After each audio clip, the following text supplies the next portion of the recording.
Hello বন্ধুরা, আপনাদের সকলকে স্বাগতম নিউজ বুক 24 চ্যানেলে। ওয়াংখেড়ে স্টেডিয়ামে 12 বছরের অভিশাপ কাটলো কলকাতা নাইট রাইডার্সের। মুম্বাই ইন্ডিয়ান্সকে 24 রানে হারিয়ে প্লে অফের দিকে আরো এক কদম এগিয়ে গেলেন গৌতম গম্ভীরের কেকেআর।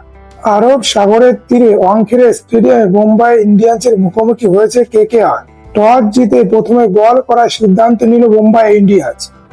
এই ম্যাচে মুম্বাই দলের হয়ে ইম্প্যাক্ট প্লেয়ারের তালিকায় রয়েছে রোহিত শর্মা, অর্থাৎ মুম্বাই যখন ব্যাট করবে তখন ব্যাট করতে পারবে রোহিত শর্মা। কলকাতার হয়ে ওপেন করতে আসে ফিলিপ সল্ট ও সুনীল নারিন, কিন্তু এই ম্যাচে কলকাতার শুরুটা ভালো হয়নি। এই ম্যাচে ফ্লপ নাইটদের টপ অর্ডার। পাওয়ার প্লের মধ্যেই 4 উইকেট পড়ে যায় কলকাতার। প্রথম ওভারে নোয়ান তুষারাকে বড় শট খেলতে গিয়ে 5 রানে আউট হয়ে ফিরে যান ফিলিপ সল্ট। 6 বলে 12 রান করে তুষারার বলে আউট হন অঙ্কুশ রঘুবংশী। নিজের ঘরের দলের বিরুদ্ধে রান পেলেন না নাইটস অধিনায়ক শ্রেয়সও। 6 রান করে তুষারার বলে ফিরে যায় শ্রেয়স আয়ার। এই ম্যাচে ব্যর্থ হলেন সুনীল নারিনও। 8 রান করে পান্ডিয়ার বলে আউট হলেন নারিন। মনে করা হচ্ছিল রিঙ্কু সিং এই ম্যাচে জবাব দেবে, কিন্তু 8 বলে 9 রান করে চাওলার বলে আউট হন রিঙ্কু সিং। এরপর নাইটস ব্যাটিং এর হাল ধরেন মনীষ পান্ডে ও ভেঙ্কটেশ আয়ার। দুজনে মিলে 12 ওভারে 105 রানে পৌঁছে দেয় দলের স্কোয়াড। 83 রানের পার্টনারশিপ হলো এই জুটিতে। 31 বলে 42 রান করে আউট হলেন পান্ডে।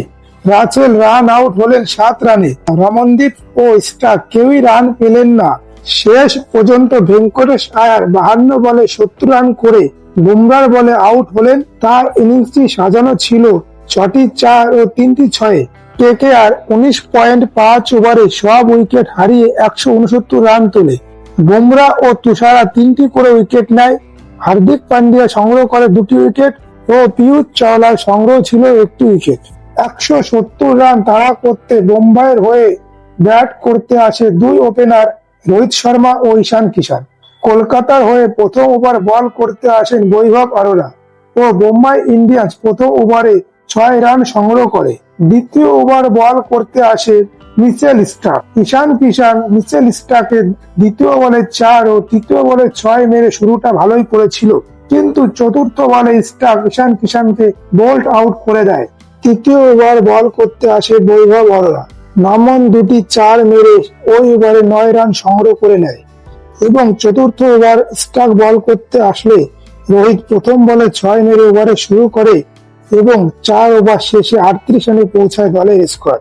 পঞ্চম ওভারে প্রথম বলে বরুণ চক্রবর্তী নমনকে আউট করে এবং নমন 11 বলে 11 রান করে ফিরে যায়। পাওয়ার প্লের শেষ ওভারে সুনীল নারিন রোহিত শর্মাকে আউট করে এবং রোহিত শর্মা 12 বলে 11 রান করে ফিরে যায়। পাওয়ার প্লের শেষে মুম্বাই ইন্ডিয়ান্সের স্কোর দাঁড়ায় 46 রানে 3 উইকেট। একের পর এক মুম্বাইয়ের ব্যাটিং ধস নামে। তিলক 6 বলে 4 রান করে ফিরে যায়। নেহাল 11 বলে 6 রান করে ফিরে যায়।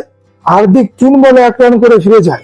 দেখতে দেখতে মুম্বাই ইন্ডিয়ান্স 71 রানে 6 উইকেট হারিয়ে চাপে পড়ে যায়। যদিও সূর্যকুমার যাদব ক্রিজে টিকে ছিলেন, এই কঠিন সময়ে সূর্যের সঙ্গে মুম্বাই ইন্ডিয়ান্স দলের হাল ধরেন টিম ডেভিড। সূর্যকুমার যাদব 35 বলে 56 রান করে রাসেলের বলে আউট হন। তার ইনিংসটি সাজানো ছিল 6টি 4 ও 2টি 6 দিয়ে। তখন ক্রিজে কোয়েটজিকে নিয়ে টিম ডেভিড লড়াই চালাচ্ছিল, কিন্তু 19 ওভারের দ্বিতীয় বলে স্টার্ক টিম ডেভিডকে আউট করেন। টিম ডেভিড 20 বলে 24 রান করে ফিরে যায় এবং তৃতীয় বলে চাওলাকে আউট করে ও পঞ্চম বলে কোয়েটজিকে আউট করে ম্যাচ জিতে নেয় কলকাতা নাইট রাইডার্স। এই ওভারে স্টার্ক 3টি উইকেট সংগ্রহ করেছিল। মিচেল স্টার্ক 3 ওভার 5 বলে 33 রান দিয়ে 4 উইকেট সংগ্রহ করে।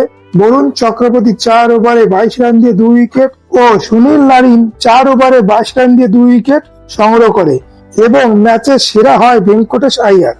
বন্ধুরা, আপনারা যদি রোহিত শর্মা, সূর্যকুমার যাদব ও বুমরাকে দুনিয়ার মহান প্লেয়ার মনে করেন, তাহলে ভিডিওটিকে লাইক করবেন, শেয়ার করবেন ও চ্যানেলটিকে সাবস্ক্রাইব করবেন। আবার দেখা হবে পরবর্তী ভিডিওতে। ধন্যবাদ।